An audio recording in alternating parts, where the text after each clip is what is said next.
Why does Spider-Man's calendar only have 11 months? He lost May.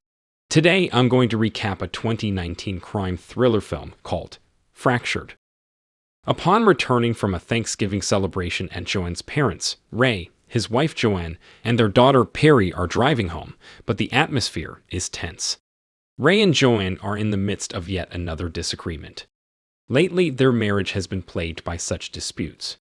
Today's contention revolves around Joanne's parents serving wine to Ray, who is battling addiction. The disagreement began when they were tardy for dinner because Ray was driving cautiously. He has to remind Joanne that he's careful because of the fatal car accident he caused that took the life of his first wife, Abby, years ago. Ray hopes to mend their relationship, but Joanne is contemplating whether their marriage is beyond repair. Suddenly, Peri interjects. Her music player has run out of power. Ray had forgotten to bring spare batteries. In an attempt to divert her, he sings a delightful tune, which Peri finds amusing until she mentions her need for a restroom. They halt at a nearby gas station. As Joanne accompanies Peri, Ray picks up a few items: a coffee for himself, a soft drink for Joanne, batteries for Peri, and in a fleeting lapse, he adds 2 bottles of alcohol to his cart. However, the cashier only accepts cash, and Ray's short on it. Regrettably, he opts to leave behind the batteries, telling Peri they were out of stock. Before departing, Peri realizes her compact mirror is missing. Joanne returns to the restroom to look for it, while Ray checks their car. He grumbles about the mess Peri's created in the back seat. Meanwhile, curious Peri leaves the vehicle and approaches a nearby construction zone. Suddenly, a wild dog nears Peri as she stands perilously close to an open pit. Hearing her terrified shouts, Ray tries to verbally ward off the dog. When words fail, he resorts to throwing a stone. This scares the dog, but the action also leads to Peri toppling into the pit. For a brief period, Ray lies at the pit's base, semi-conscious, hearing a voice whispering that they're both gone. He regains consciousness when Joanne reaches them, weeping for their lifeless daughter Peri before rushing to Ray's side. Initially, Ray is frozen, gazing at his deceased daughter, unable to process the tragedy. He mechanically pushes Joanne away. Yet a moment of closure arises when he shuts his eyes, and upon reopening them, reality shifts. Peri is alive, albeit with a broken arm. Ray carefully lifts her, ensuring minimal pain, and places her in the car where Joanne cradles her, restricting movement. The emergency ignites an adrenaline rush. Ray accelerates, maneuvering hazardously around vehicles, a driving style long abandoned. Joanne's admiration for Ray is rekindled. Amidst their earlier dispute, she doubted his willingness to fiercely protect his family. At the hospital, Ray's plea for immediate attention is dismissed. They're instructed to wait. Joanne's frustration surfaces. She implores Ray to assert himself and secure immediate care for Peri. Ray's subsequent attempt results in their admittance. Overhearing the receptionist inform Dr. Berthram of another one, with specific details, raises no immediate concern. Seated, Joanne offers Peri's scarf to Ray, attending to the unconscious child's comfort. Joanne, softening, extends her gratitude for Ray's decisive driving, lightening the atmosphere with a joke. Their shared laughter, a forgotten connection, momentarily bridges their divide. Ray fetches a soda for Joanne's aching neck. During this, he observes an unsettling scene. An ambulance delivers 2 bodies and departs with organ boxes. The couple is then summoned to an office for Peri's details. The secretary's queries extend beyond routine questions to Ray's history, his deceased first wife, struggles with alcoholism and occupation.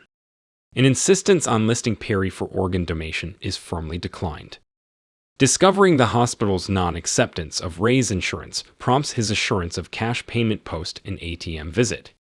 Following a cryptic exchange with an administrator, the secretary dispatches a nurse to admit Peri. Ray, departing, overhears another mention of Dr. Berthram associated with detailed information on Peri, amplifying an underlying disquiet. Shortly after, Peri is positioned on a bed, and Dr. Berthram arrives for the examination. He addresses Peri with kindness, maintaining her tranquility. Ray narrates the incident. Joanne hears of the dog encounter for the first time and is stunned. Dr. Berthram, after concluding the examination, expresses concern about potential internal injuries and suggests a CAT scan, an expensive procedure, but Rabe, undeterred, commits to covering the costs. A query about a scratch on Rabe's forehead is dismissed by him. His focus is entirely on Peri. Nurse Volk appears, offering Peri a plush toy for comfort as she's led to the scanning room. He remarks that Dr. Berthram's smile is a rarity. The hospital's policy allows only one accompanying individual to the scan room, so Joanne accompanies Peri, leaving Rabe to rest in the waiting area. Awakening hours later, Rabe is informed by another waiting patient that he'd been speaking during his sleep.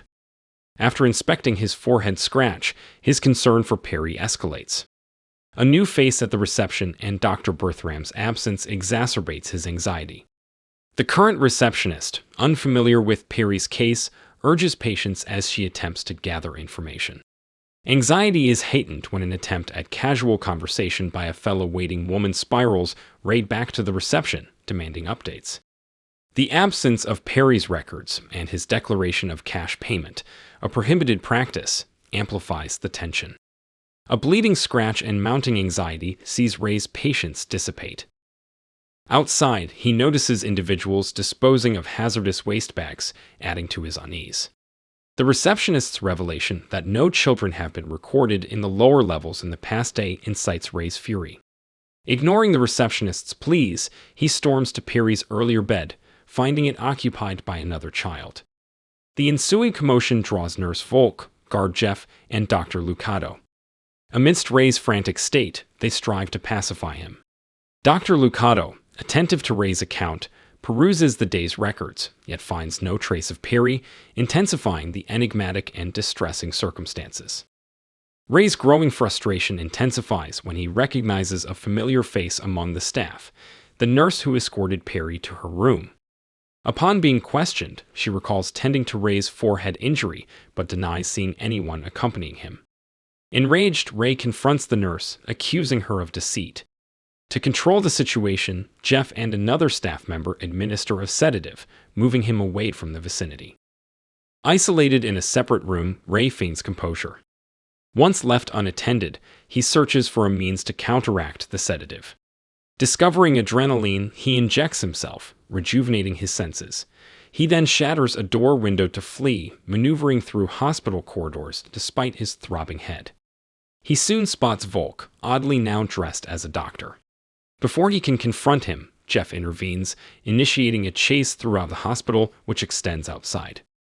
Utilizing a parked truck as cover, Rabe deceives Jeff into thinking he's fled. Once certain of Jeff's departure, Rabe returns to his car. Embracing Peri's toys, he contemplates his next move when a police car catches his attention. He approaches the officers, recounting his harrowing experience, showcasing his ID and family photos as evidence. Understanding the gravity of Rabe's allegations, the police initiate an investigation.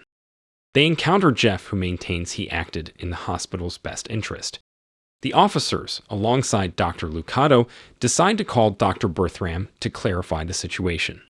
Despite Rabe's assertion that his family was taken to the lower levels, the group proceeds to the third floor to inspect the CAT scanner room.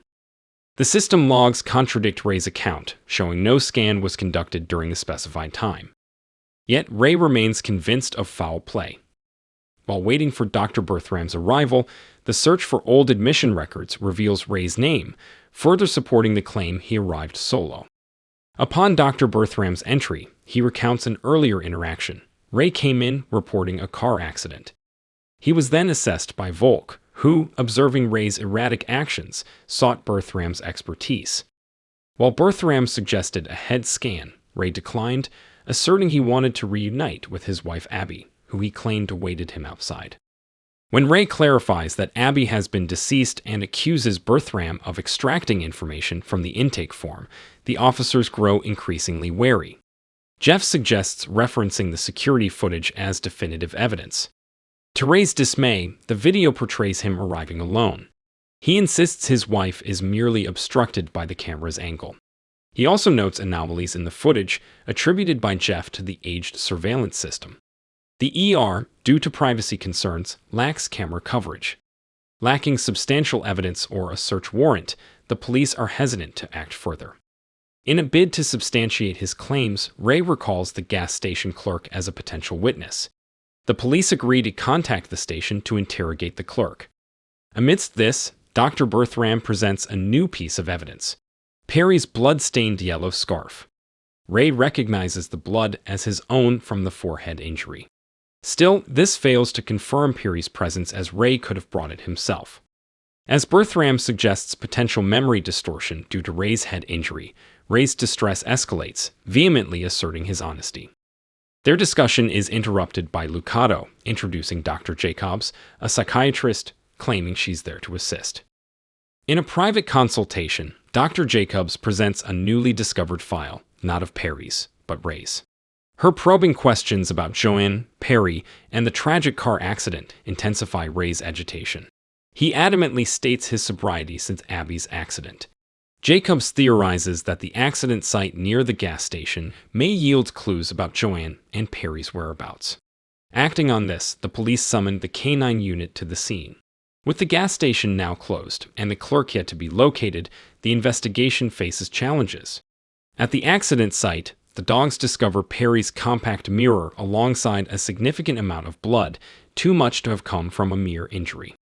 Despite Rabe's protests, the police declare the location a crime scene, summoning forensic experts. Dr. Jacobs later delves deeper into Rabe's recollections, revealing a sinister truth: there was no dog. During an intense argument with Joanne, Rabe inadvertently hurled a rock which struck Peri, causing her to fall. When confronted by Joanne, a physical altercation ensued, culminating in Joanne's demise at Rabe's hands. Jacobs tries to console a devastated Rabe, suggesting that the mind might fabricate alternative narratives to shield itself from severe emotional distress. Rabe, however, seems detached, only to be jolted back to reality by a police dog's bark. The reappearance of the earlier wild dog provides Rabe a jolt of vindication. Overwhelmed, Rabe overpowers an officer, seizing her firearm. He dictates his orders using the weapon as leverage. Ignoring Jacobs' insistence that he had hallucinated the dog again, Rabe ushers everyone into the gas station restroom, locking them in with Jacobs' key card. He then speeds to the hospital, using the back entrance with the card's access.